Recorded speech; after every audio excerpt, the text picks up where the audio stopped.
So,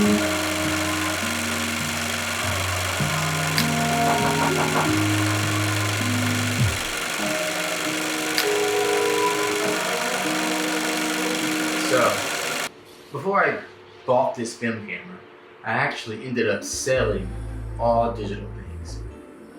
Everything that was digital in my backpack, I sold it. I quickly found out that I needed everything that I sold back. So what I ended up doing is purchasing a new digital film, not a digital film camera, a new digital camera, because there were a lot of things that I couldn't do with the Mamiya that I can do with the digital.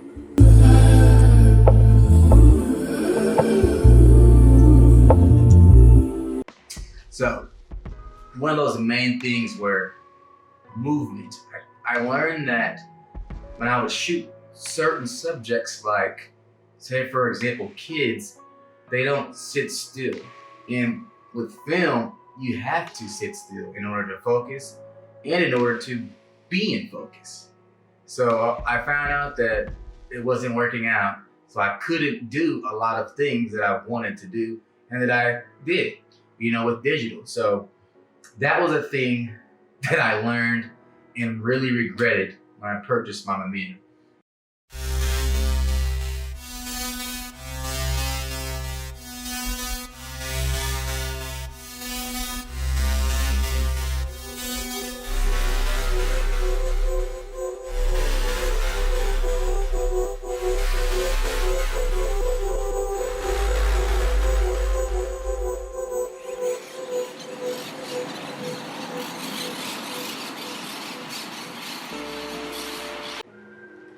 I wanted to go all the way film. I wanted to really dive in with this format of creating and being an artist. And I thought that I had to rid things that I already had known. So for those out there that are wanting to go film and try it, you don't have to get rid of your digital camera, because you definitely will need it. And for example, this doesn't shoot video, so I told myself that I didn't want video anymore or to work on it, so I got rid of it. And now look at me now, I have a whole YouTube channel because I know that I need video as well now.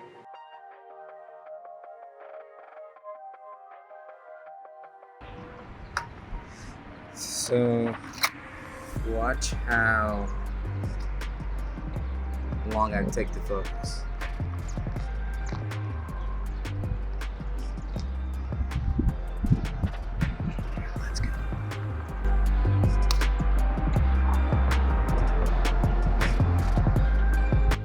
But I like to tell people that, if you're gonna get a film camera, just get it because you wanna learn a new, you wanna add some type of sauce to what you already know. And with that being, this is my predominant camera, because everything I do shoot and put out as far as content, or as far as art, it comes from this camera.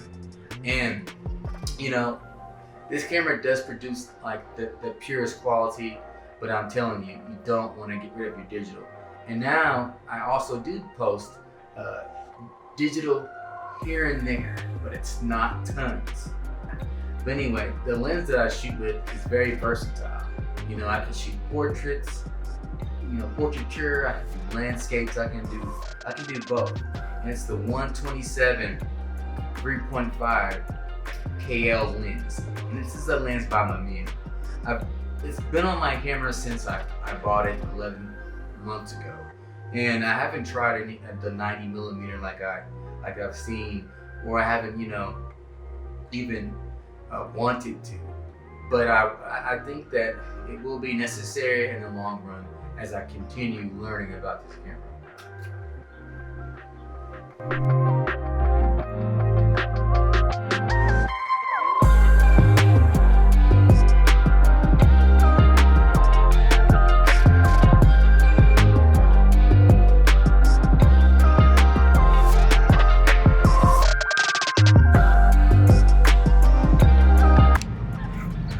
So we're gonna get this third or fourth look right now. This camera I feel really awkward holding it because it's just so heavy. So sometimes I have to really make sure I have a grip when I'm pressing, the button is in the fucking picture. I have to actually try to focus twice, but it's okay because that's the awkwardness of the camera.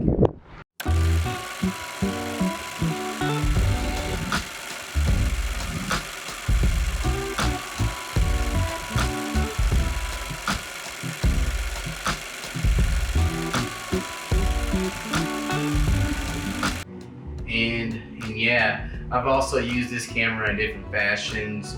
I've taken it out for street photography. I've taken it out for landscape, studio work for sure. I actually love studio work the best. And interestingly enough, this camera from back in the day, this was made in the 1970s. That's what this camera was predominantly used for, studio work. And I find that my best work comes from when I'm shooting in the studio. I've also used it for fashion photography outside. I love the colors that certain film stocks produce, such as Kodak Portrait 400. I love how that looks. People think it's like played out, but Portrait 400 is great. Portrait 800, I've never shot with it. Ilford HP 400 is great, and that's a black and white film stock. I'm actually going to start shooting a lot more black and white. I already do, but I'm going to start shooting a lot more. I love the basic black and white, and that quality actually looks even more dope after it's developed. And it takes less time developing black and white film if you really want to be technical. It takes about 3 minutes to develop a roll of black and white film, according to how it takes about, it can take 45 minutes to develop a roll of color C41 film.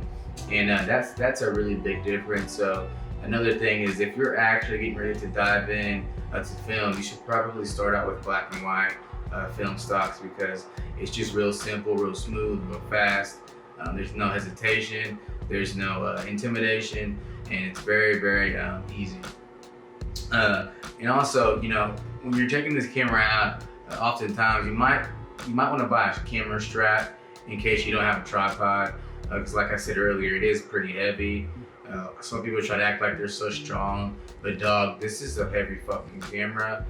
Believe it or not, cameras aren't as heavy these days unless you're just like having a huge camcorder. But get a strap if you can.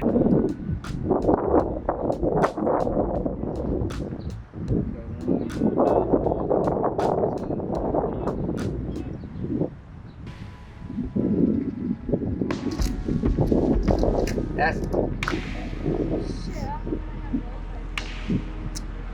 I'm gonna make sure he takes. Okay, so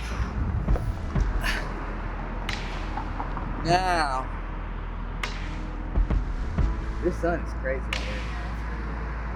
What kind of pose do we go with now? This is the hardest thing when shooting with models. Huh? Oh, so I come over there? Yeah. Okay, so what I'm gonna do is make the sun backlit for me.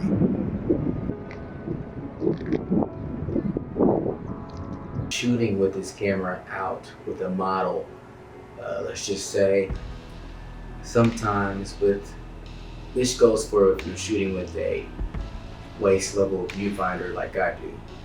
If you shoot with a prism finder, you don't have to be as serious when you're shooting a model or subject. It's like I'm calling a football play or something. I always happen to have to put my right foot planted in front of my body and hold the camera steady and really focus with the bellow system. It's kind of funny because it makes you take even longer when you're shooting a model or so. And this is a problem that you only have, I promise you, when you're shooting with the waist level viewfinder. At least that's how I am, because I'm a perfectionist. So I just make sure the subject is in acute focus every time. I just have to. You know, a lot of times models are really trying to hold their poses at the same time while I'm doing this. So that's, you know, these are other reasons why, you know, I despise when I am shooting with the Mamiya RB67. But, you know, to wrap this up, I'm more so interested in work other than learning a new camera. I don't regret any aspect of changing camera styles or selling even my A7 R3 Sony digital camera. I just don't. I am really happy with the content that I'm producing just through this media format, and you know, just learning a new way to be a creative. It's allowed me to be a lot more conscious of what I'm actually doing when I'm shooting in the moment. And it's not as easy. And for me, I like things to be a little tough sometimes, because that's for me where my growth is. So I really am glad that I've switched over. I mean 100%. So yeah, guys, hopefully you guys are subscribing to the channel, and just know that you will continue to get heat from this Mamiya RB67 camera. Just know that, you know, maybe one day I will add some parts to it, and maybe one day I might even add another medium format Pentax 6-7 camera to my collection of cameras, film cameras. So hopefully you guys are beating the crap out of that like button just for me. Hopefully you guys are subscribing to the channel or have subscribed already. Spread awareness to your friends that I'm shooting film and you're learning and possibly about to transition over. You guys take care, be mindful, and get out there and do some shit. Peace.